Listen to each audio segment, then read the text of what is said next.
हानिया आमिर एक बार फिर अस्पताल में दाखिल, मद्दाह तशवीश में मुब्तला। शोख व चंचल अदाकारा हानिया आमिर, जिनकी एक पोस्ट पर हजारों मद्दाह दीवानावार दौड़ते चले आते हैं, एक परेशान कुन पोस्ट से तशवीश में मुब्तला हो गए।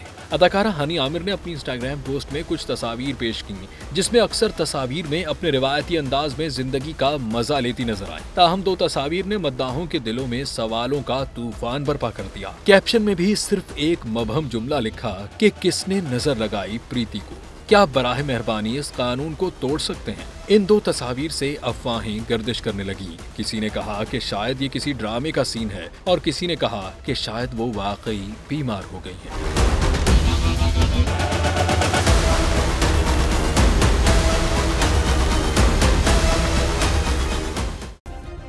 सब्सक्राइब करें और बेल दबाएं ताकि कोई खबर रह न जाए।